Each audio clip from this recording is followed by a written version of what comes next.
L'objectif de cette conférence, ce que je disais tout à l'heure, mais je vais me répéter, c'est très bien, c'est un bon exercice, c'est de rentrer un petit peu dans l'œuvre de Charles Maurras, à la fois pour aider un petit peu les gens qui n'ont jamais lu de Charles Maurras, de pouvoir un peu comprendre un certain nombre de thématiques, d'angles pour lire l'œuvre, et puis pour tous ceux qui le connaissent, généralement, d'avoir peut-être, d'apprendre deux, trois choses, avec un peu de chance, ce sera toujours ça de gagner.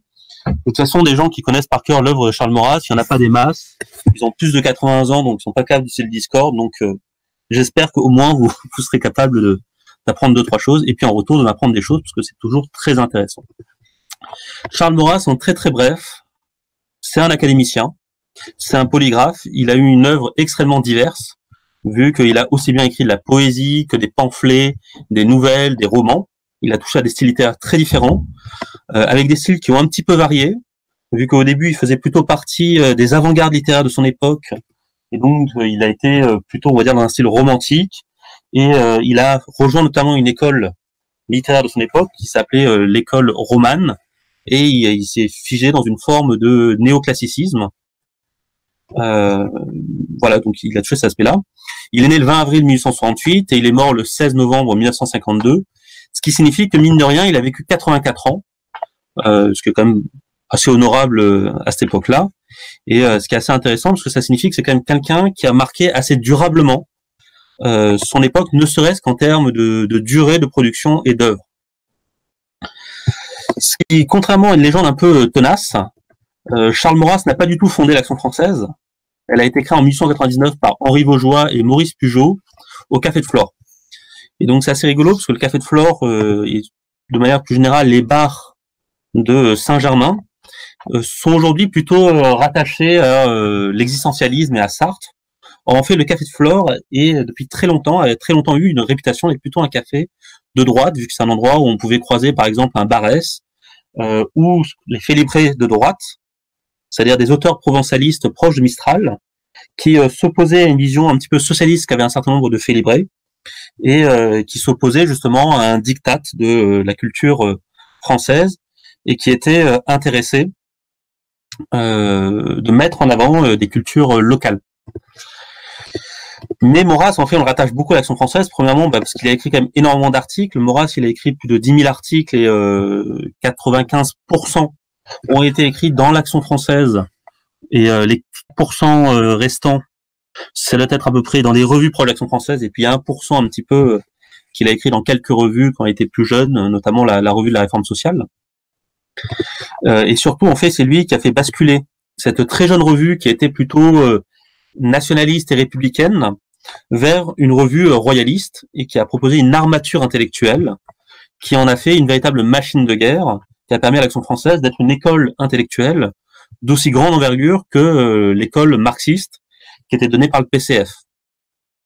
Maintenant qu'on a dit tout ça, ce qui est absolument génial, c'est que vous avez tout ce que vous avez besoin de savoir sur la biographie de Maurras, et on va s'arrêter là sur la partie biographique, et on va rentrer un petit peu sur la question de savoir qu'est-ce que c'est que la doctrine de Maurras. Le problème de Maurras, c'est qu'il est un petit peu comme le gouvernement, il a une pensée qui est complexe. C'est-à-dire que on pourrait rentrer par plusieurs biais de Maurras. Il y a généralement 4 grands chemins d'entrée. On peut parler de Maurras, aller vers Maurras par le nationalisme. On peut y aller par la décentralisation, vu que c'est un thème qui était important chez lui. On peut y aller par la littérature, et puis on peut tout simplement y aller par le royalisme. C'est autant de grands chemins, généralement, qui vont mener vers la lecture de Maurras. Alors, aucun chemin n'est meilleur qu'un autre. Il n'y a aucun chemin qui va donner, évidemment, toute la dimension de la pensée de Charles Maurras. Après, moi, je vais quand même juste me permettre de vous donner un petit peu mon chemin. Mais d'abord, vraiment, on va regarder ces quatre grands chemins. Sur la question du nationalisme, c'est un peu un truisme de dire que Maurras, c'est l'un des grands penseurs du nationalisme français, et le 19e siècle, de manière générale, est le siècle du nationalisme. C'est-à-dire qu'au 19e siècle, on a tout un ensemble de courants, de réflexions, mais aussi politiques, qui visent à mettre en avant la primauté de la nation, et à essayer de défendre et à mettre en avant, encore une fois, l'identité d'une nation, et comment celle-ci doit être défendue, et quel est le destin ou les orientations qu'il faut mettre en avant en cohérence finalement avec cette forme de la nation, avec son existence. Maurras, il a un nationalisme qui est un petit peu particulier, parce qu'il l'appelle le nationalisme intégral. Alors par intégral, il faut pas entendre que c'est un nationalisme qui est intégriste, mais tout simplement comme en mathématiques, c'est un nationalisme qui ne cesse au fur et à mesure qu'on avance d'être de plus en plus complet, et la fin de ce nationalisme, l'aboutissement, la bonne approche de ce nationalisme, c'est de comprendre qu'il n'y a pas de véritable nationalisme français qui ne soit pas un nationalisme royaliste. Et c'est vrai que c'est assez intéressant parce que quand on regarde les grandes figures du nationalisme français, ce sont souvent des figures qui se sont régulièrement posé la question du roi, que ce soit pour trancher pour, contre, ou tout simplement par une position de dire je sais pas, donc on verra plus tard. Faut voir enfin, c'est que Maurras, et c'est une grande partie de son succès, est capable de proposer un système nationaliste. Par exemple, vous avez une figure comme Déroulède, et pas Déroulette, comme j'ai écrit sur le PowerPoint, qui était un auteur, un poète et un général qui a voulu défendre à l'Assemblée nationale une vision nationaliste, mais qui n'était pas véritablement capable d'expliquer qu'est-ce que c'était la nation, quelles étaient les conditions de survie de la nation, comment défendre une politique nationaliste. Le problème, c'est que si vous dites nous sommes nationalistes parce que notre objectif c'est de défendre l'héritage culturel, géographique, historique qu'est une nation, mais vous comptez dire il faut faire l'union des droites ou il faut voter à droite, vous n'allez pas aller très loin parce que vous êtes obligé de collaborer avec un certain nombre de gens qui ne pensent pas, qui soi-disant pensent comme vous, mais qui finalement vont pas réellement vous amener là où vous avez envie, ou tout simplement vous allez manquer de cohérence ou être simplement dans une position consistant à dire je suis de droite, je suis nationaliste parce que je suis pas gauchiste. Et là, si vous voulez, vous n'amenez pas forcément quelque chose de très intéressant, vous n'êtes pas forcément capable de dépasser des clivages politiques et partisans pour mener vers le bien commun, c'est quand même l'objectif final du nationalisme. Maurras, c'est aussi, comme je disais, un auteur littéraire, un poète. Alors, c'est bien de le rappeler, c'est un membre de l'Académie française. Il a été élu en 1936 au fauteuil numéro 16. C'est le 576e académicien français. Il a été radié après-guerre comme le maréchal Pétain ou Abel Bonnard et d'autres auteurs de l'Académie française. Cependant, comme Pétain, son fauteuil n'a pas été remplacé de son vivant, ce qui était un signe de respect de l'Académie française. Et pour la petite anecdote, vous pouvez trouver sur YouTube, enregistrement YouTube, où vous avez Charles Maurras qui tout simplement récite son discours d'entrée à l'Académie française et qui justement met en avant un petit peu sa singularité de positionnement à l'Académie française parce que c'est un auteur qui est nommé à l'Académie française non pas pour une œuvre on va dire purement littéraire mais pour une œuvre politique et donc qui a des volets moins nobles que ce que l'on peut entendre généralement par la littérature classique. Comme je disais, Maurras, c'est aussi un auteur polygraphe, donc il a énormément écrit. Il a sorti 2 recueils de poésie et qui n'ont pas seulement été des œuvres qui ont pu intéresser les gens de l'Action française, mais aussi des profils extrêmement divers. Ça a été un critique littéraire, c'est même le noyau de son œuvre avant qu'il aille vers la politique. C'est essentiellement d'avoir été un critique et notamment d'avoir été l'un des premiers à s'apercevoir à quel point l'œuvre d'un Maurice Barrès, par exemple, était une œuvre extrêmement novatrice à l'époque. Enfin, comme je le redisais tout à l'heure, Maurras, c'est un punk littéraire dans sa jeunesse. C'est-à-dire que s'il arrive à une conception classique, c'est pas du tout parce que il est rentré dans les petits canaux de l'école républicaine et qu'on lui a dit il faut admirer la littérature classique française parce que c'est un idéal que l'on ne pourra jamais redépasser. Mais au contraire, Maurras a fait toute une approche, il a extrêmement bien lu un certain nombre d'auteurs romantiques et surtout de l'école symboliste. Pour vous rappeler un petit peu, la monarchie met en avant, avec notamment l'Académie française et les bourses pour un certain nombre d'auteurs, le classicisme qui est une approche littéraire qui valorise le respect des règles et les références à l'antique. Après la Révolution, il y a des basculements littéraires, avec notamment l'apparition du romantisme, qui va faire l'éloge des sentiments contre un petit peu des formes un peu desséchées de raison, et qui va au contraire libérer la littérature, Victor Hugo proposant notamment de mettre un bonnet rouge à la littérature, ce qui est une référence évidemment à la Révolution. Ce qu'il faut voir, c'est que le romantisme est profondément ambigu d'un point de vue politique, vu qu'il va naître plutôt dans les milieux royalistes. Et si vous lisez par exemple Balzac, Les Espérances perdues, on vous présente les royalistes comme étant des partisans du romantisme, et au contraire les républicains comme étant des partisans du classicisme. En fait, ça va basculer avec Victor Hugo qui va quitter son romantisme originel pour devenir une sorte de prophète républicain.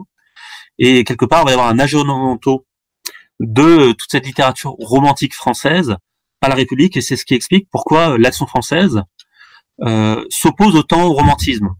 C'est pas forcément, si vous voulez, sur la volonté d'un certain nombre de romantiques de développer un petit peu la littérature, mais beaucoup plus en réaction à un mouvement de récupération littéraire qui est fait à l'époque, où on transforme notamment et principalement Victor Hugo comme étant le grand prophète de la République. Et donc, par exemple, vous avez Renouvier, qui est un philosophe qu'on a complètement oublié aujourd'hui, qui était véritablement un philosophe d'inspiration néo-kantienne, et qui a écrit un catéchisme républicain, et qui a écrit une œuvre qui a eu énormément de succès à l'époque, et qui s'appelait Victor Hugo prophète, où il expliquait à quel point Victor Hugo voyait l'avenir de demain, ce vers quoi nous menait la République. Comme je disais, Maurras, il a inspiré des gens extrêmement divers. Et par exemple, pour en citer 4 noms un petit peu, Marguerite Yourcenar, par exemple, était une admiratrice de l'œuvre de Charles Maurras. Elle lui a dédié plusieurs livres. Malraux a fait une préface d'une réédition de Madame Monk, qui est un texte de Maurras, et sur lequel, sans aucune ambiguïté, il réclame son amour de Maurras. Marcel Proust était un lecteur de Maurras. Il parodie Maurras parmi de nombreux auteurs qu'il va parodier de son époque, parce qu'en fait, Proust s'est formé littérairement par tout un jeu d'imitation des auteurs. Et aussi, il a écrit un texte extrêmement célèbre où il explique que la lecture d'Action française est une cure d'altitude mentale. Et sur lequel il explique que la lecture d'Action française, c'est un petit peu comme rentrer dans une cathédrale. Vous allez avoir Maurras qui va vous donner les piliers, les vitraux vont être donnés par Bainville, et les piliers et la voûte, ça sera Daudet. Maurras, comme je disais, c'est aussi un auteur régionaliste. Il se sent très provençaux et catholico, pour reprendre une chanson. C'est un penseur de la décentralisation. Qu'est-ce qu'on entend par la décentralisation? C'est tout simplement l'idée de dire qu'il faut donner au maximum aux provinces des capacités d'autodétermination, donc d'organisation, et que la République française, et notamment à l'époque de la Troisième République, fonctionne sur un système, si vous voulez, de refus des des autonomies régionales, des identités régionales. Si vous voulez, sous la Troisième République, par exemple, un élève qui parlait provençal en classe, c'est un élève qui allait être puni pour nous parler une langue inférieure, un patois, et donc on considérait qu'il n'y avait qu'une seule culture, qui était de la culture républicaine, et qui devait s'imposer à toutes les autres cultures. Pour la petite anecdote, pour ceux qui arrivent à le voir sur le PowerPoint en slide 11, la photographie que vous voyez de Maurras, c'est Maurras qui est chez lui à Martigues. Et Maurras, toute sa vie, a gardé une relation avec sa ville natale et avec la Provence, en prison, avec Xavier Vallat. Il continue à écrire des textes provençaux, et Maurras est l'auteur d'une œuvre en provençal. Et c'est notamment pour cette œuvre en provençal qu'il a reçu le titre de Fait libre. Si vous voulez, Mistral a lancé une école littéraire provençale, et dont les membres s'appelaient les Félibrés, et ils se reconnaissaient en se mettant à la boutonnière une petite cigale en or. Et Maurras, toute sa vie, a porté cette cigale en or, et toute sa vie, il a été extrêmement fier d'avoir été un auteur, si vous voulez, provençaliste. Enfin, Maurras est quand même connu pour étant un grand penseur royaliste, un penseur majeur, parce que au XIXe siècle, il a permis quand même une fusion entre des forces royalistes traditionnelles qui étaient quand même extrêmement perdues depuis leur ralliement de l'Église, et un courant nationaliste qui était extrêmement dynamique, vu que ce XIXe siècle était le siècle des nationalismes. Et en fait, ce rapprochement n'était pas forcément évident au premier abord. Premièrement, parce que un certain nombre de références de ces auteurs nationalistes n'avaient strictement rien à voir avec le royalisme. Beaucoup d'entre eux se sentaient plutôt des républicains et disaient, si vous voulez, le nationalisme, ça naît en 1789 avec la naissance de la France, de la vraie France, Et le royalisme, c'est toujours une sorte de parti de l'étranger. Marie-Antoinette, elle était étrangère. Le roi s'est enfui pour rejoindre les armées autrichiennes. Lorsqu'il y a eu la Révolution, la France s'est fait envahir et elle a eu de la guerre pendant longtemps. Et donc finalement, le royalisme, c'est une pensée étrangère. Cette fusion que Maurras va permettre autour d'une école royaliste, de ce néo-royalisme de l'Action française, elle est quand même importante parce qu'aujourd'hui encore, n'en déplaise à la majorité des acteurs du royalisme français, Maurras reste une référence. On se positionne vis-à-vis de Maurras politiquement. Si vous prenez par exemple la dernière vidéo de Sacre TV sur la monarchie absolue, vous avez un passage très couillon, mais c'est leur droit, sur Charles Maurras, et donc il se positionne quelque part vis-à-vis de Charles Maurras. Ensuite, c'est important parce que Maurras casse ce royalisme royaliste, qui, comme il l'attaque dans trois idées politiques, est un peu un royalisme, si vous voulez, qui aime la monarchie à hauteur que la monarchie est finie. Et Maurras, au contraire, il veut un royalisme de combat, en disant que le but, c'est pas de pleurer la royauté passée, c'est de remettre en place une royauté française, parce que nous en avons besoin aujourd'hui, la royauté. Ce qui nous intéresse, ce n'est pas la royauté d'il y a 1000 ans, c'est la royauté pour demain. C'est la royauté qui nous sauve, c'est la royauté qui défend la France.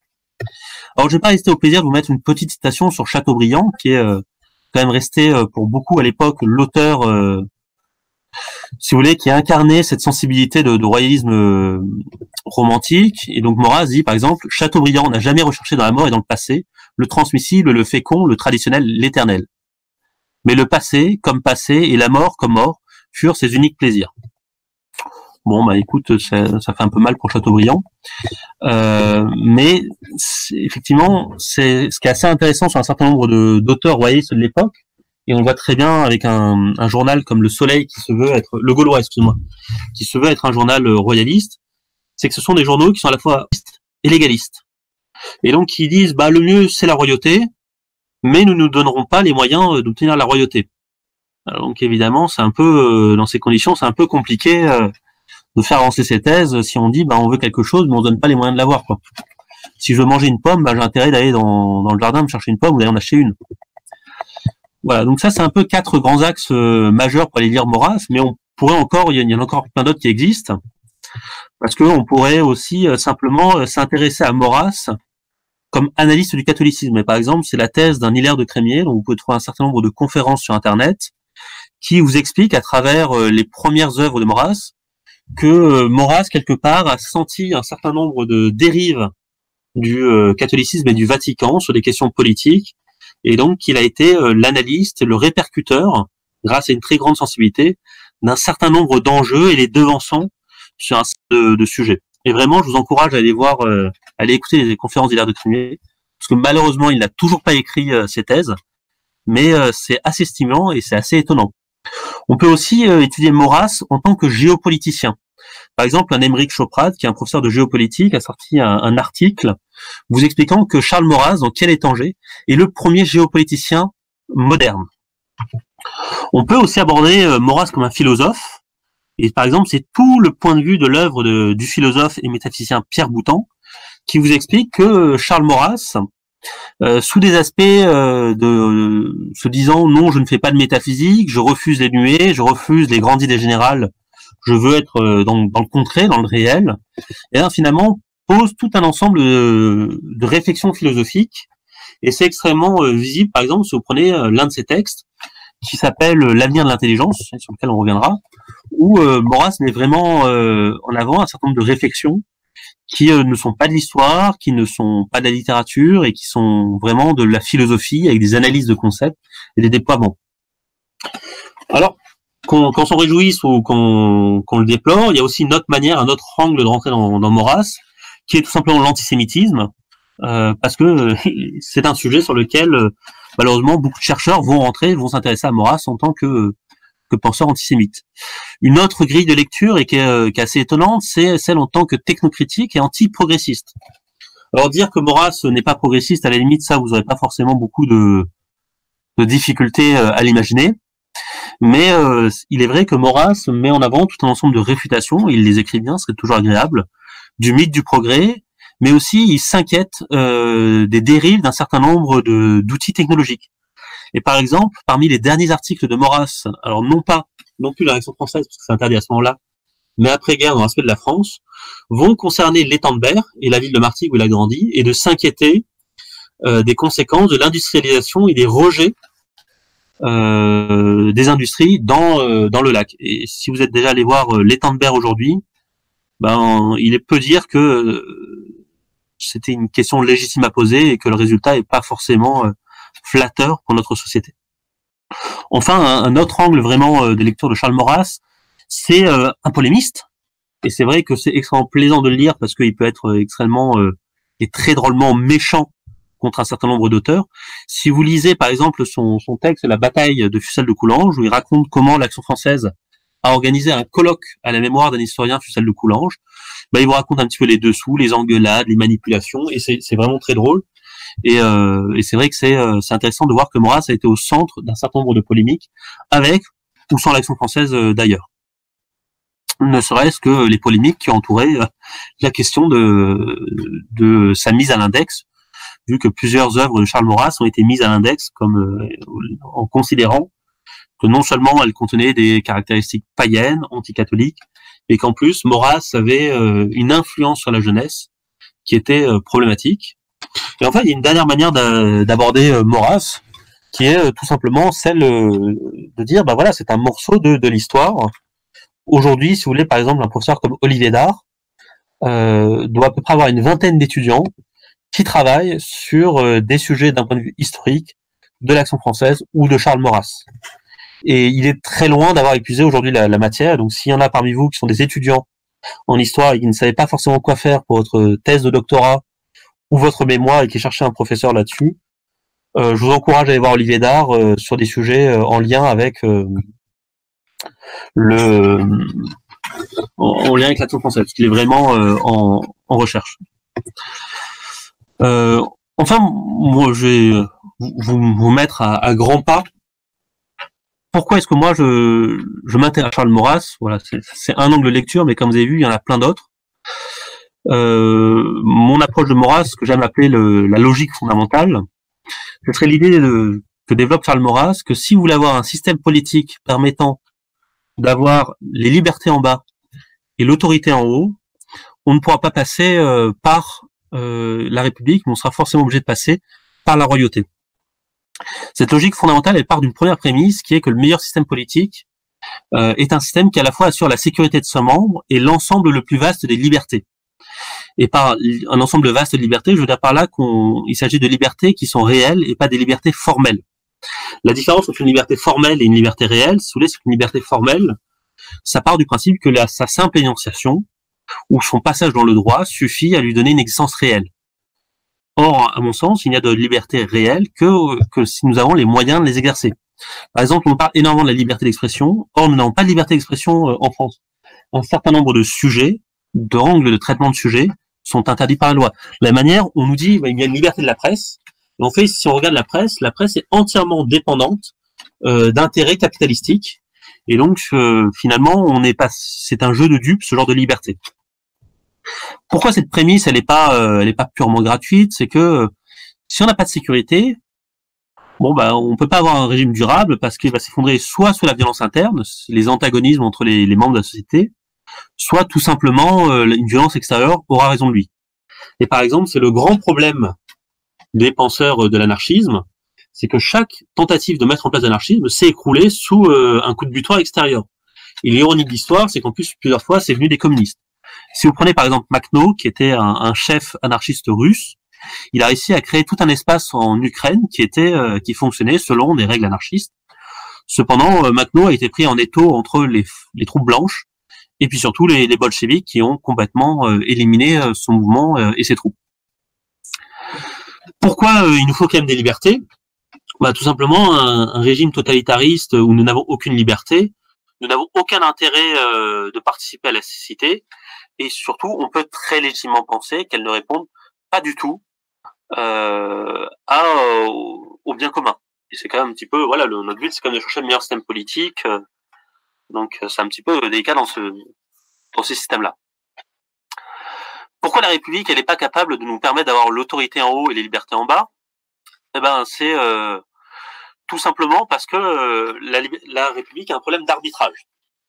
Si on donne le maximum de liberté en bas, il y a un moment ou un autre, on est obligé d'arriver à des nécessités de coordonner et d'arbitrer des ensembles différents et des décisions. Pourquoi ? Parce que ça fait quand même un certain temps que nous sommes entrés dans des sociétés complexes et on ne peut pas demander à un petit village de gérer entièrement, si vous voulez, un certain nombre de technologies lourdes. Et puis à l'inverse, si on décentralisait tout à tous les niveaux, s'il faut qu'on compte sur les petits villages des Pyrénées pour nous défendre en cas d'invasion, ça va être un peu compliqué. Donc on est obligé d'avoir quand même des systèmes de coordination plus grands. Le problème, c'est quel est l'échelon final d'arbitrage ? Parce que si chaque fois qu'il y a un antagonisme entre des forces à peu près égales, on crée un nouvel échelon, on finit par recréer ad vitam aeternam, et donc on rentre dans un système complètement absurde. Normalement, en démocratie, si on est cohérent, l'arbitrage final, c'est la majorité. Le problème, c'est que la majorité ne donne pas forcément la qualité de l'arbitrage. Secondement, c'est même pas un arbitrage durable. C'est-à-dire que, pour prendre un exemple simple, il y a quelques mois, la grande majorité des Français pensaient que la fermeture des frontières était impossible et que le libre-échange, bon gré, mal gré, était une chose relativement bonne et agréable. Aujourd'hui, avec le coronavirus, il y a plus grand monde qui le pense. Alors, tant mieux pour nous. Mais ça montre bien que le propre de la majorité, c'est de ne pas avoir de connaissances, mais uniquement des opinions. Et le propre d'une opinion, c'est de changer, c'est de se contredire, c'est de ne pas forcément savoir pourquoi.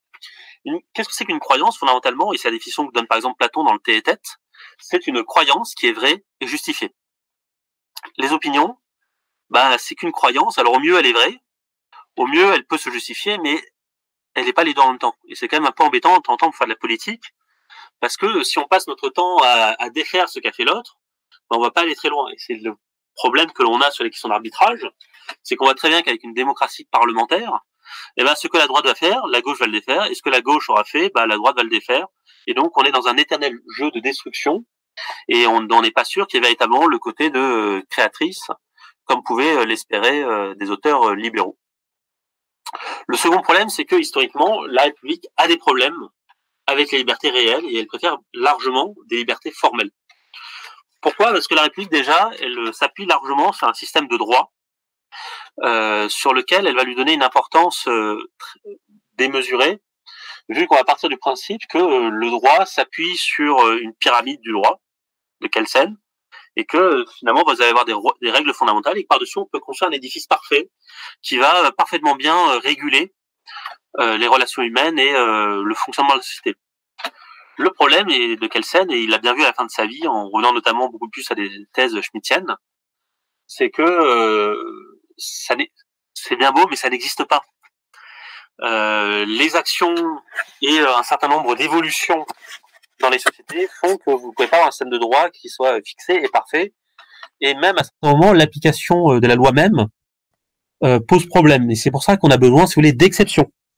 Et que le roi, son rôle est notamment d'assurer normalement la justice et d'être capable à certains moments de dépasser ce qui est simplement de l'ordre des textes de droit et de trancher dans le sens de ce qui peut être le plus juste, ou tout simplement de donner à un certain moment un peu de souplesse.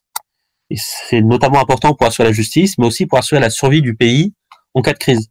Aujourd'hui, vous avez un article, par exemple, de Valeurs Actuelles expliquant que Macron est tout à fait favorable au traitement du professeur Raoult, sauf qu'il est pieds et mains liés à un ministère de la Santé qui est bloqué par des lobbying particuliers, et notamment par l'ancien époux d'une certaine ministre de la Santé qui laissera un souvenir impérissable dans nos annales.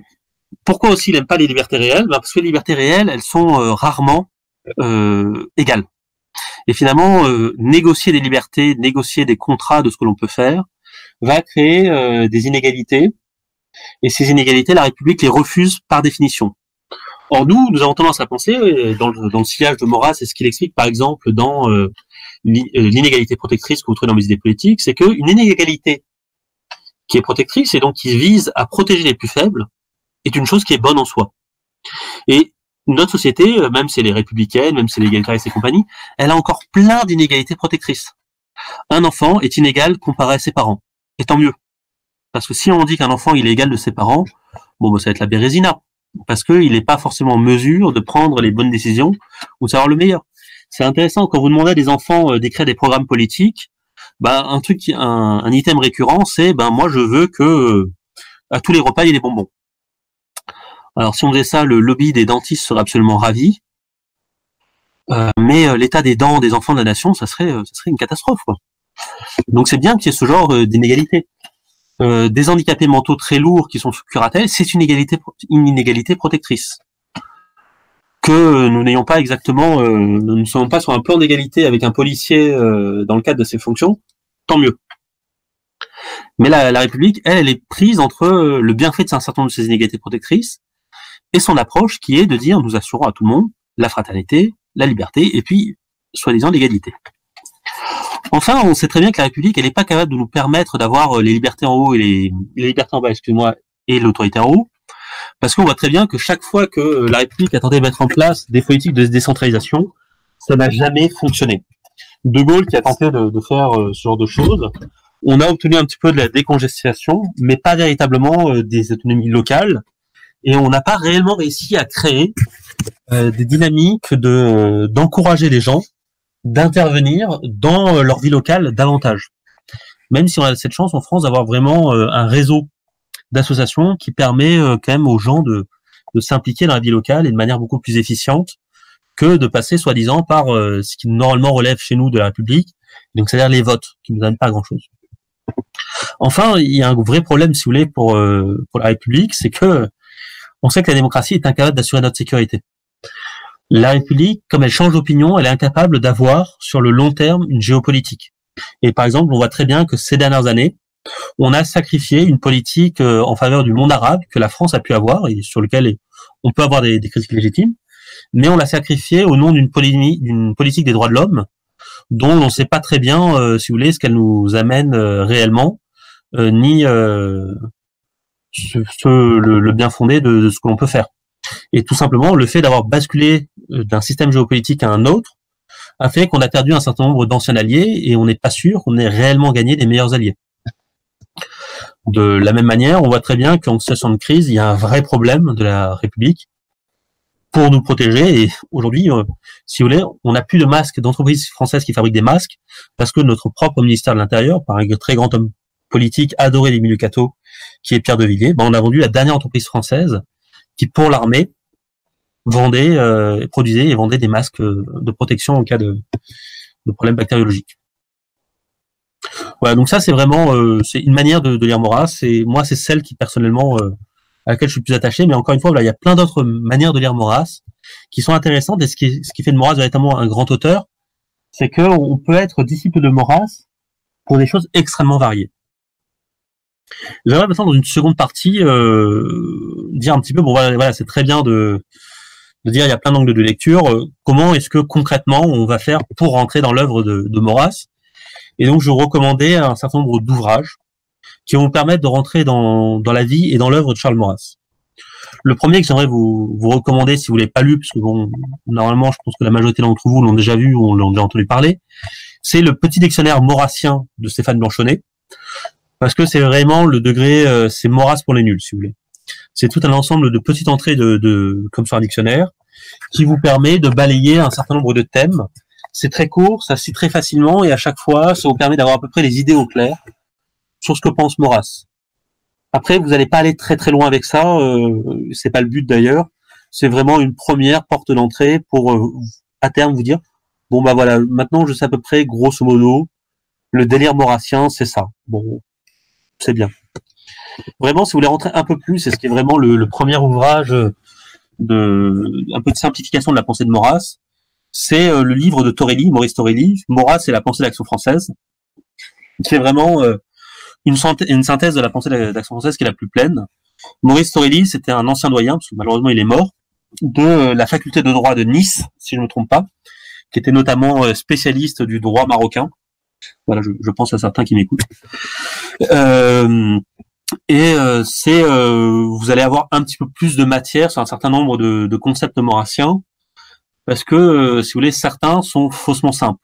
Si vous prenez l'empirisme organisateur, si on se contente de dire, c'est s'appuyer sur le passé pour penser les politiques de demain, si vous voulez, à peu près tout le monde est capable de dire, oui, c'est du bon sens, et il n'y a pas beaucoup, il y a personne, si vous voulez, qui vous dira, je ne m'intéresse pas au passé pour penser à la politique de demain. Après, la difficulté, c'est est-ce que oui ou non, ils sont capables de s'appuyer réellement sur le passé et d'en tirer les conclusions. Ça, c'est loin d'être évident.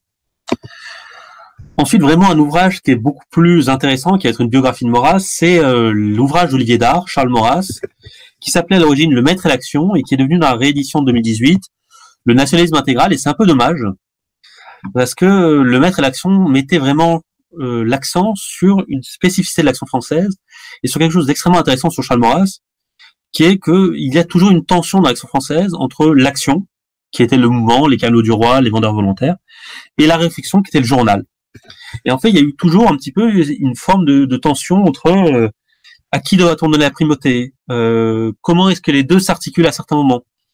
Si on prend l'exemple de l'affaire Dreyfus, par exemple, c'est typiquement une réussite de l'action française, et c'est ce qui lui a permis de progresser, dans le sens où le mouvement des Camelots du Roi est vraiment en phase avec le journal qui est capable de donner des outils intellectuels, un certain nombre d'articles, de commentaires, de livres, et même d'affiches, pour militer efficacement. Notamment, l'Action française va proposer dans un des journaux une grande feuille jaune, ce qui sera appelé le petit médaillon jaune, qui est un rapport d'un procès, et en encourageant les militants à le diffuser et à le coller.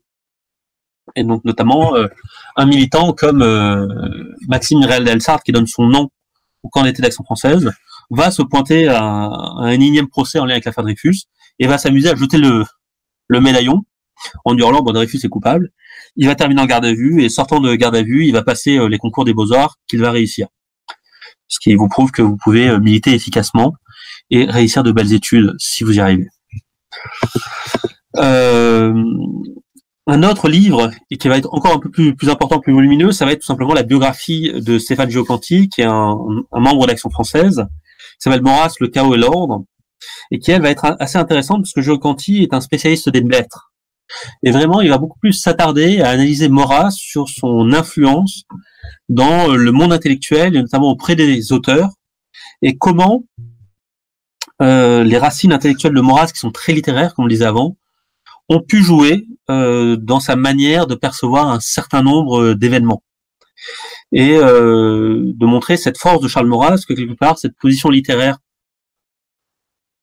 lui jouait des tours à certains moments, mais ça lui a aussi permis d'avoir une espèce de hauteur de vue qui nous est précieuse et qui rend Maurras intéressant d'être lu aujourd'hui. Parce que quelque part, il y a quelque chose de non périssable, de durable, et ce qui signifie que Maurras, quelque part, a réussi son enjeu, qui est de créer un nationalisme intelligent, qui mette en avant des choses qui durent, parce que lui-même a trouvé des moyens dans son œuvre de durer. Notamment dans cette biographie, vous aurez vraiment des passages très intéressants sur le Maurras provençaliste. Enfin, il faut quand même en parler, il y a 2 ans est sorti un livre d'Axel Tisserand, que certains d'entre vous connaissent plutôt sous le nom de François Marcillac, qui est un membre du bureau politique, et qui surtout écrit de magnifiques éditos toutes les semaines sur le site d'Action française, qui est Actualité de Charles Maurras, Introduction à la philosophie politique contre temps. Et aujourd'hui, c'est vraiment l'ouvrage de référence sur Charles Maurras, et notamment pour mettre en avant à quel point Charles Maurras a une conception très spécifique de la cité, et qui est encore très moderne et très pointue.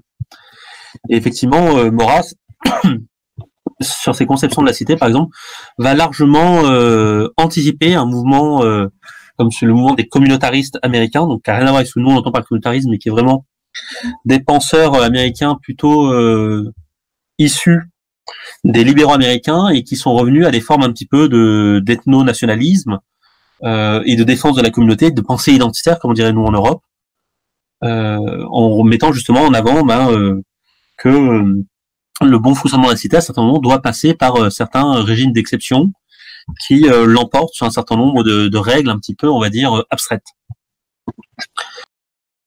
Donc justement, on en parlait d'Axel Tisserand et Giocanti, les deux ont sorti un cahier de Lerne. Donc, cahier de Lerne, bon, j'imagine que tout le monde doit connaître, mais si vous voulez, c'est des cahiers qui sont à chaque fois consacrés à un auteur et qui sont sortis par la maison d'édition, les cahiers de Lerne. Et donc, qui à chaque fois vont mélanger des textes extrêmement divers, donc des textes de l'auteur, des textes d'autres gens sur lui et des productions individuelles de différents intellectuels sur cet auteur. Et celui sur Maurras est assez intéressant parce que ça parle beaucoup d'admiration que des gens très divers ont pu avoir envers Maurras. Et vous avez notamment Sarah Vajda, par exemple, qui a écrit un article, alors qui n'est pas entièrement favorable à Maurras, mais qui reconnaît finalement un certain intérêt envers Charles Maurras. Vous êtes très courageux, parce que là on rentre vraiment sur des ouvrages pour rentrer dans Maurras qui sont énervés. Vous avez Pierre Boutan, avec Maurras, la destinée et l'œuvre. C'est comme je le disais, ça c'est vraiment le Maurras métaphysicien.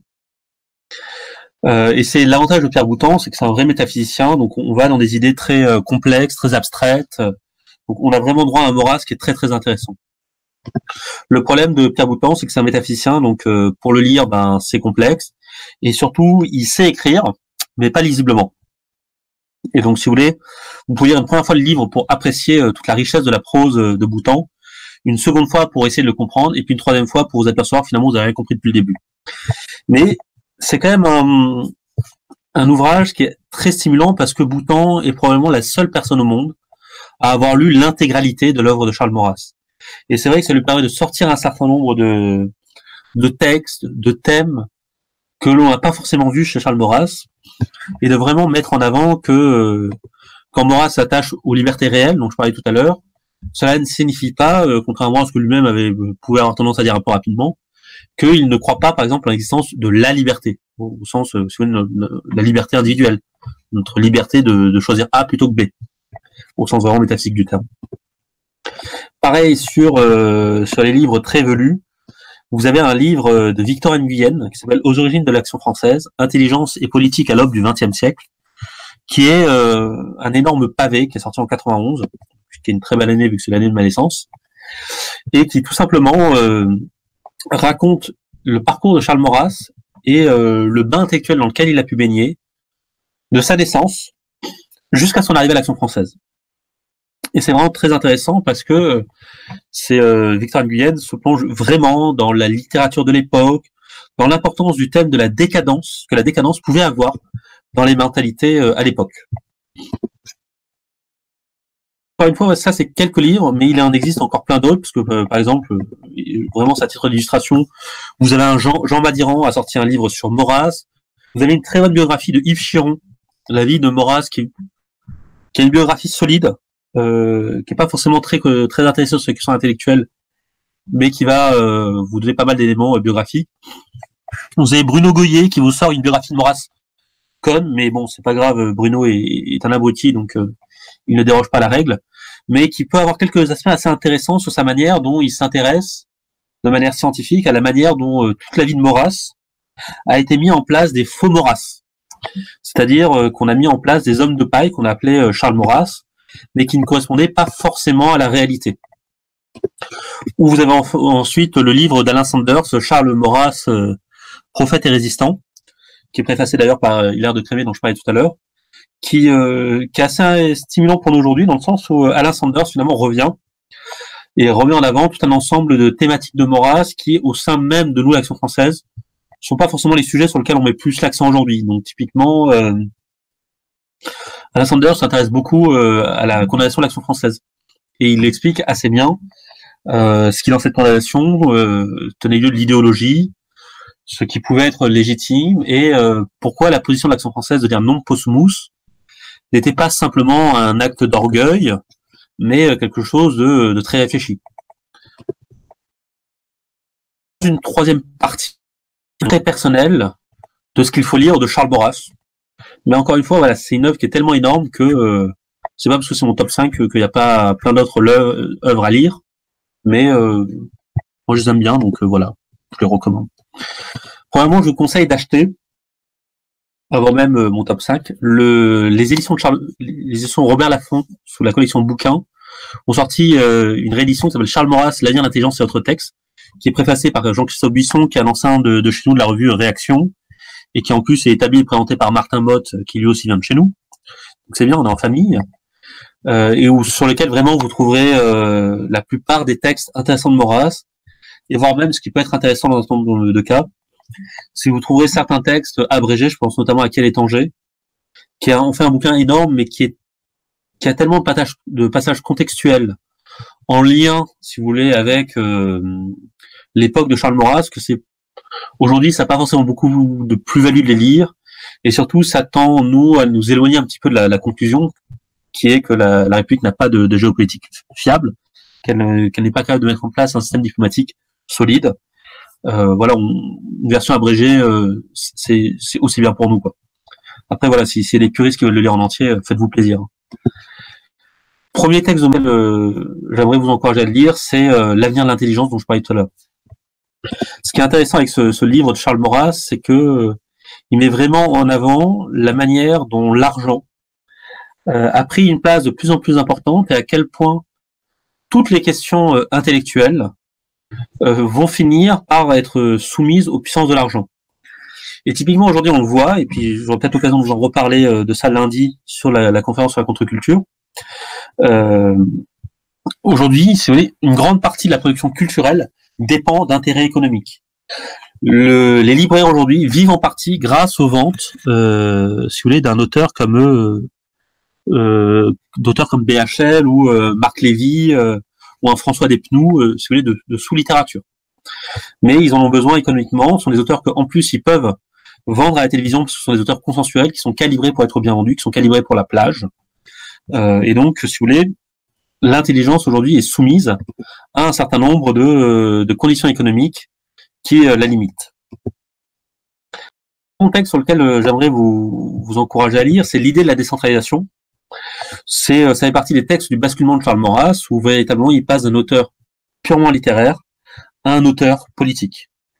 Et non seulement c'est intéressant parce qu'il conclut déjà aux idées de la monarchie sous l'influence de Frédéric Amoretti, qui était l'un de ses amis, qui malheureusement est mort très jeune, mais qui a eu une grande influence sur Charles Maurras, mais en plus, puisque c'est véritablement l'ouvrage sur lequel se réfléchit cette question de comment donner le maximum de liberté en bas, comment hérisser de nouveau la France de petites libertés, comment sortir de cette approche qui consiste à dire vous avez un citoyen et vous avez l'État, il n'y a rien au milieu. Et où finalement les régions, ça devrait être des petits carrés, parce que c'est quand même ce qui a été proposé sur la Révolution.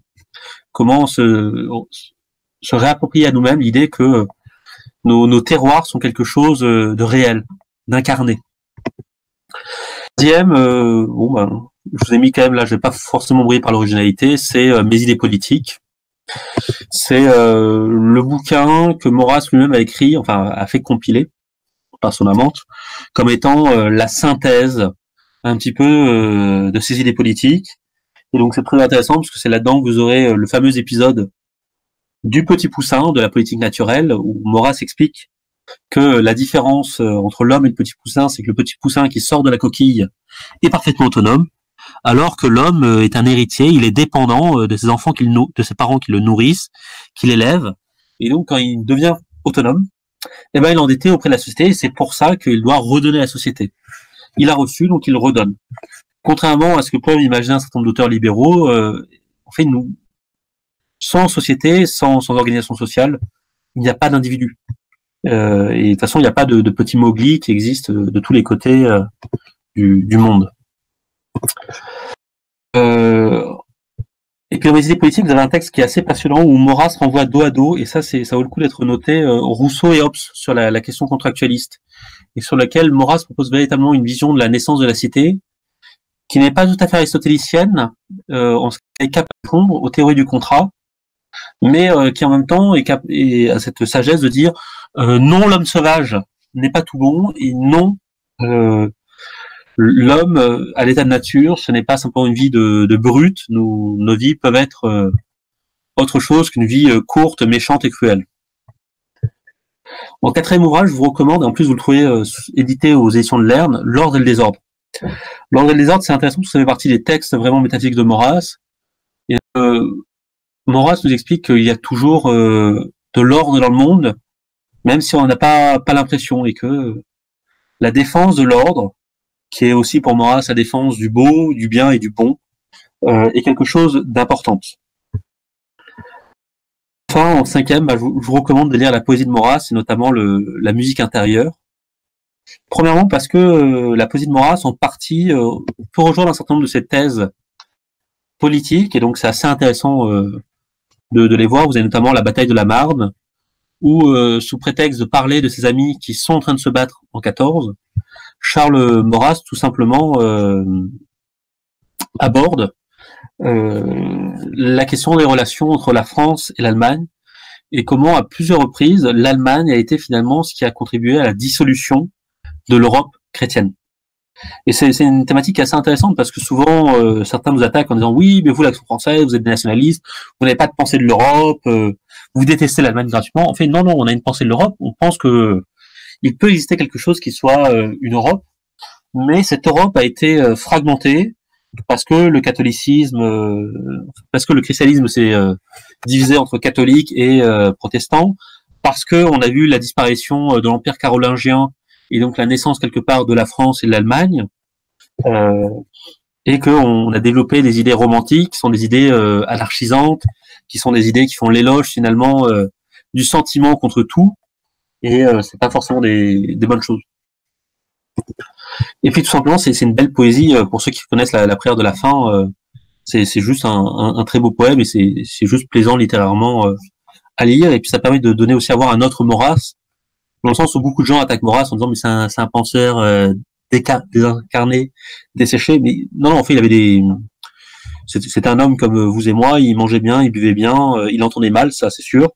Et il baisait même. Et dans la poésie de Maurras, vous trouvez notamment des poèmes érotique. Alors rassurez-vous, c'est pas du Antoine Pizen, c'est très soft, mais rigolo à voir. Et alors je vous ai mis en bonus dans le PowerPoint parce que ça m'amusait beaucoup. Je vous recommande de lire Tragiconie de maçonnité, qui est là aussi édité chez Lerne et qui en fait est très intéressant parce que ça nous permet de voir que Charles Maurras c'est quelqu'un qui avait de l'humour.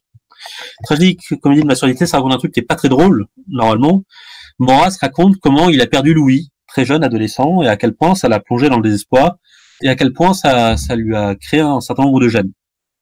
Et en fait, Maurras raconte ça de manière très très chill, comme on dit aujourd'hui, avec beaucoup d'humour, et montre que loin de simplement se contenter de se mettre en PLS en disant tout est foutu, il est capable de dire écoutez, on peut en rire, on peut détendons-nous. Alors il raconte notamment un débat qu'il a eu contre un membre du Sillon, contre Marc Sangnier, et où en fait il n'entendait pas les réponses de Marc Sangnier. Donc Maurras balançait des monologues très rapides pour essayer de donner des arguments, mais il n'entendait pas ce que faisait le type en face. Donc à la fin du débat, plusieurs personnes s'en allaient voir en lui tapant sur l'épaule, disant Maurras, top ce que vous avez dit, et Charles Maurras en mode oui, mais je sais pas je sais pas si j'ai répondu ou non réellement à ce que disait la personne.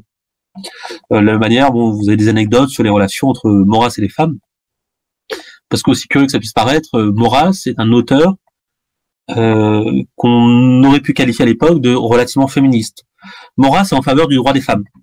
D'un point de vue stratégique, parce que les femmes à l'époque votent plutôt à droite, et beaucoup de femmes sont royalistes, et donc ça fournirait une réserve tout simplement à l'action française pour ramener le roi, mais aussi parce que tout simplement Maurras dit c'est pas plus bête que le suffrage universel, et les femmes sont tout à fait légitimes à parler des sujets qui les concernent, et donc la République finalement fait une injure aux femmes en leur refusant le droit de vote, et cela tient de préjugés et pas forcément d'une véritable pensée construite. Pour finir, j'aimerais juste faire une dernière partie sur comment ne pas se perdre dans la lecture de Maurras. Donc là, c'est bien, maintenant vous savez un petit peu des livres qu'il faut aller voir, vous avez une idée de si vous voulez de quels sont les livres à lire pour vous guider. J'aimerais juste très brièvement vous donner deux fils pour pas vous y perdre dans l'œuvre maurrassienne. La première, c'est ce que j'appellerais le Paris maurrassien. Maurras, comme je vous disais, c'est quelqu'un de la fin du XIXe siècle, et donc il est marqué par un certain nombre d'auteurs pessimistes, notamment par Schopenhauer. Maurras a beaucoup déprimé par la lecture de Schopenhauer, ça l'a beaucoup interrogé quand il était jeune. Et donc Maurras est très marqué par cette thématique aussi de la décadence. Et face à la décadence, Maurras n'hésite pas à penser même au suicide. Et finalement, à terme, il dira non, on va faire un pari. Et ce pari, c'est que l'ordre existe, que le bien existe, que le beau existe. Et donc, c'est au nom de ce pari que, par exemple, Maurras est capable de dire toute sottise en politique, tout désespoir en politique est une sottise absolue. Et donc, si vous voulez, il faut vraiment voir chez Maurras une force de l'espérance. Le nationalisme de Maurras nous conduit non pas à mourir pour la nation, mais au contraire à vivre pour la nation. Et c'est vraiment un fil à prendre chez Maurras, c'est que à l'Action française, on fait ce pari que le beau existe. On fait ce pari que le vrai l'emporte contre les nuées. Peut-être qu'on a tort, hein, peut-être que cela n'est pas vrai, mais c'est un pari que l'on fait parce que même si ce n'est pas vrai, individuellement c'est bon pour nous, et si on arrive à inverser la tendance, ça serait bon pour tout le monde. Le second fil que j'aimerais vous donner, ça serait de vous simplement, alors je ne sais pas si vous arrivez à voir la slide en même temps que je vous parle, ça serait juste de revoir quelques origines intellectuelles de Maurras. Je vous ai mis celles qui me paraissent les plus importantes.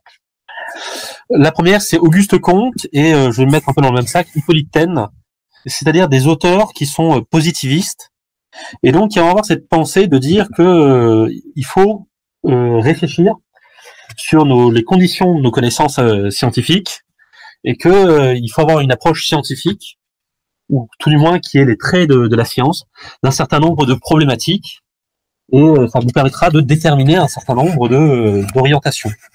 Et donc, par exemple, Hippolyte Taine, de cette position-là, va expliquer à quel point la Révolution a été quelque chose de néfaste pour la France. À l'inverse, un Auguste Comte va expliquer, à partir de cette annonce, de ces études sociologiques, vu qu'il a inventé la matière, l'importance, si vous voulez, du social pour l'existence des individus, et que l'opposition enfin l'individu à la société, elle est toujours factice. Un individu est une part de la société. Donc, si vous voulez, sur les deux, c'est ce qui va donner à Maurras ce goût un peu des systèmes, ce goût très rationaliste, et de donner des arguments. Et ça fait partie des paradoxes de Maurras, c'est qu'à la fois c'est quelqu'un qui a une très belle écriture, mais en même temps quelqu'un qui aussi va véritablement développer des réflexions, et qui va mener des argumentations extrêmement serrées. Au point d'ailleurs qu'un certain nombre de ses opposants intellectuels trouvent qu'il est même franchement relou à revenir systématiquement à la charge avec de nouveaux arguments, de nouvelles idées. Il a ce goût à la salle. Et avec ces deux auteurs, vous allez aussi avoir très important dans la philosophie de Charles Maurras, saint Thomas d'Aquin. Maurras a été formé intellectuellement par l'un de ses professeurs de philosophie dans son lycée à Aix, qui était l'abbé Penon, qui va terminer en étant évêque de Moulins. Et cet abbé Penon va faire découvrir à Charles Maurras saint Thomas d'Aquin. Et Charles Maurras va même rater son baccalauréat la première année, parce que il fait des excès de thomisme en face de professeurs rationalistes très inspirés par un néo-kantisme ou un cartésianisme un peu imaginaire. De saint Thomas d'Aquin, Maurras va vraiment retenir cette idée, cet héritage aristotélicien, mais aussi cette idée que il n'y a pas d'opposition entre foi et raison. C'est des choses qui vont inspirer durablement.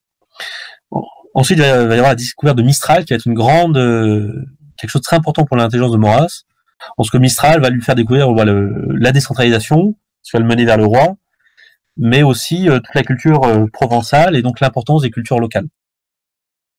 Il y a dans le même temps d'ailleurs qu'il découvre Mistral, il va découvrir Barès, qui est celui qui va apprendre à Maurras ce que c'est que le nationalisme.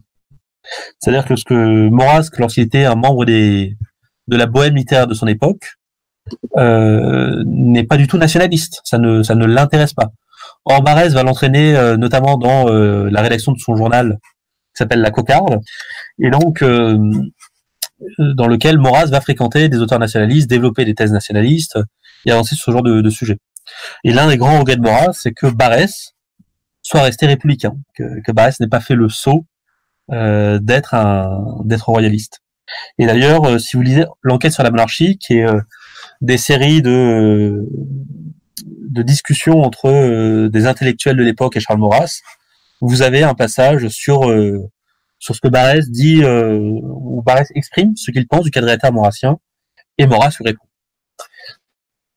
Enfin, l'une des dernières figures dont il faut quand même parler, c'est René Latour du Pin, qui était un royaliste social, qui a mis notamment en place les cercles chrétiens ouvriers, où on encourageait les ouvriers à avoir une pensée socialiste.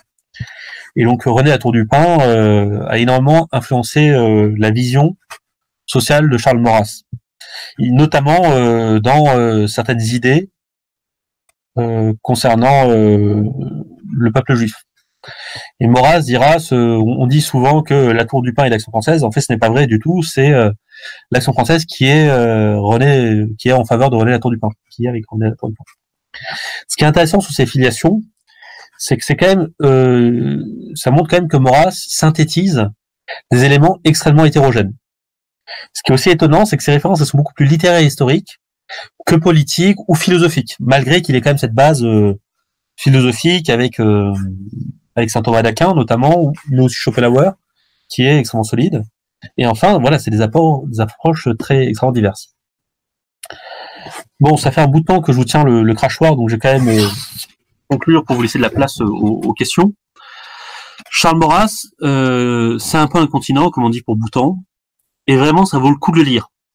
Parce que même si vous vous intéressez pas forcément à l'Action française en tant que tel, vous trouverez forcément des thématiques qui vous intéresseront. Ça signifie pas que Maurras non plus, il faut le fétichiser en pensant que Maurras répond à tous les sujets. Il y a des sujets sur lesquels Maurras est clairement pas bon, comme l'économie.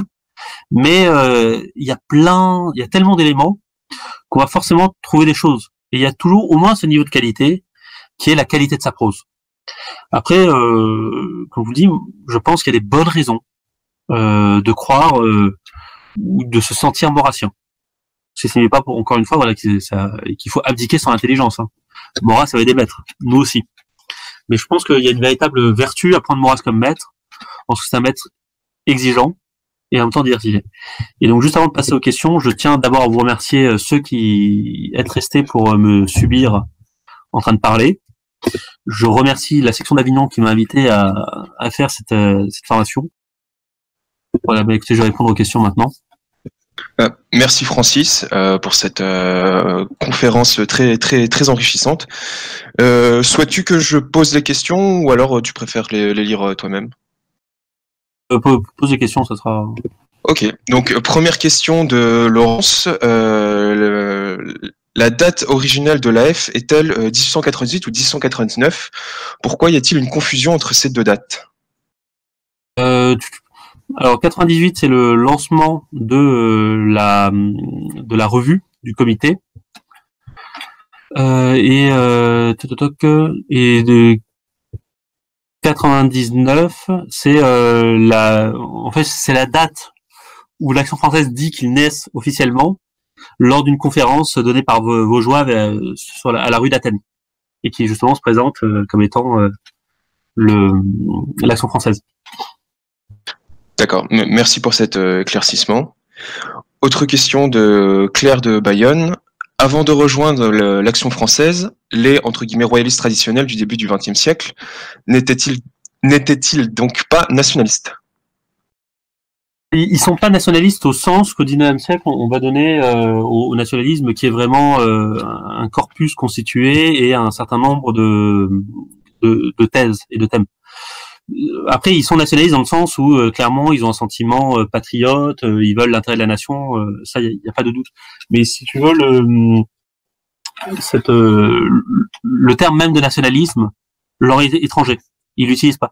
D'ailleurs, si on prend les auteurs contre-révolutionnaires, on parle pas du tout, ils parlent très peu de la nation ou alors dans les sens un peu anciens, dans le sens des nations, c'est-à-dire les différents peuples. Mais c'est pas un thème qui est très important chez eux, ne serait-ce que parce que justement l'un de leurs grands arguments en faveur de la royauté, c'est de dire ça s'inscrit dans un tissu européen de famille. D'accord, merci pour cette précision. Question suivante de R. Cazor. Est-ce que pour découvrir Maurras, une lecture chronologique de ses œuvres est pertinente? Honnêtement, j'ai peur qu'au début tu aies des textes qui soient relativement intéressants. Enfin non, tu vas commencer avec des textes de Maurras lycéen, dont la plus-value est peut-être pas forcément énorme. Après, tu vas te taper des textes intéressants, puis tu vas te taper beaucoup de textes conjoncturels, et après tu vas retourner peut-être sur les textes intéressants à la fin. Je pense que non seulement c'est extrêmement long et ça te prend une vie pour le faire, mais je suis pas sûr que ça vaille réellement le coup. Encore une fois, voilà, faut pas non plus avoir d'illusions. Maurras, il y a des trucs chez lui, c'est pas très intéressant, et un certain nombre de ses livres sont des réécritures d'articles, voire d'autres livres. côté un peu répétitif, si vraiment on veut s'amuser à lire du Maurras à la suite, où on va se dire bah tiens ce truc-là j'ai déjà lu, ah bah oui il l'a retravaillé à tel endroit et compagnie. D'accord, donc pour le découvrir Maurras, effectivement, il vaut peut-être mieux commencer par le top 5 dont tu nous as parlé, j'imagine. Le top 5 c'est une solution. Après je pense que vraiment aujourd'hui le plus commode c'est vous achetez les éditions bouquins de Lafon et puis vous lisez voilà, vous lisez dans l'ordre de ceux qui paraissent le plus vous intéresser, et puis si vous n'arrivez pas à trouver ça intéressant, vous torturez pas quoi. Je veux dire le but c'est pas de créer des Maurassiens traumatisés par la lecture de Maurras quoi. C'est nourrissez-vous intellectuellement, nourrissez-vous aussi de notre idée.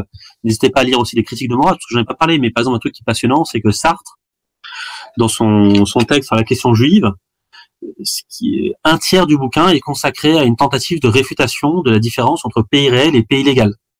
Et donc une réfutation de Maurras qui n'est pas citée. Et c'est intéressant, ça permet aussi de voir comment certains l'ont comprise et mal comprise en l'occurrence. Vous avez aussi un bouquin assez célèbre à l'époque de Julien Banda, enfin à l'époque de Maurras, excusez-moi, qui s'appelle La trahison des clercs, où il attaque Maurras en disant Maurras a déchu de son rôle d'intellectuel en allant dans les affaires de la cité et résultat, il trahit la destinée que nous devons avoir nous en tant qu'intellectuels. Sage conseil de Francis. Question suivante d'Enzo Sandré. Le nationalisme n'est-elle pas une idée de gauche? Autant que Marine Le Pen.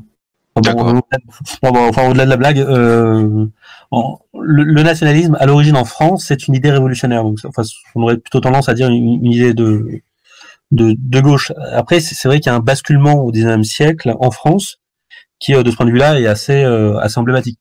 Mais typiquement, il ne faut pas oublier que, par exemple, la Commune de Paris, c'est une réaction nationaliste.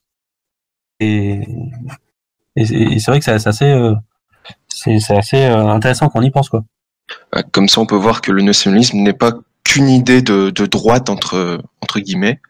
Et puis quand même, les erreurs du nationalisme sont peut-être pas forcément imputables qu'à des schèmes de droite. Et notamment la confusion entre impérialisme et nationalisme tient peut-être beaucoup plus à des racines de pensée de gauche qu'à des pensées de droite, qui sont généralement plutôt des pensées un peu péquinistes, et donc de dire il faut chercher les équilibres des nations. Merci pour cette réponse. Question suivante de Claire de Bayonne. Si la République est incapable d'assurer une véritable égalité, le roi essaiera-t-il? Serait-ce nécessaire et bénéfique? Non, parce qu'en fait, l'égalité, c'est une chimère métaphysique sur les chasses. On peut déclarer qu'on fait de l'égalité, mais ça ne signifie pas que tout le monde est égal. Après, on peut s'amuser à avoir des égalités formelles en disant on met en place des systèmes parce que le plus juste, c'est d'avoir entre guillemets une égalité à ce sujet-là. Par exemple, c'est le processus en France pour les appels d'offres publics où quelque part c'est rationalisé et formalisé de manière à dire voilà, c'est pas simplement du copinage, voir chez les meilleurs. Mais au niveau politique, le but du roi justement, c'est pas du tout d'être pour l'égalité, c'est d'être pour des inégalités protectrices. Après, moi, j'ai tendance à penser, à me rapprocher d'un auteur assez étonnant qui s'appelle Gérard Allen Cohen, qui était un marxiste canadien, qui, à la fin de sa vie, par cohérence socialiste, est devenu socialiste chrétien. Non pas qu'il soit converti au catholicisme, pas du tout. Il était juif, mais il a jamais été pratiquant ou croyant de sa propre religion, quoi. Mais en ce qu'il expliquait que c'est un socialisme qui repose sur des vertus individuelles pour impulser des changements dans la société est la manière la plus efficace d'assurer l'égalité que de passer par la collectivisation des moyens de production ou par des processus formels comme le propose un philosophe américain comme John Rawls. Merci pour ta réponse. Question suivante par Seigneur Noir. Donc, finalement, quelle est la différence entre cette doctrine, donc je pense qu'il veut parler du nationalisme intégral, et celle du fascisme?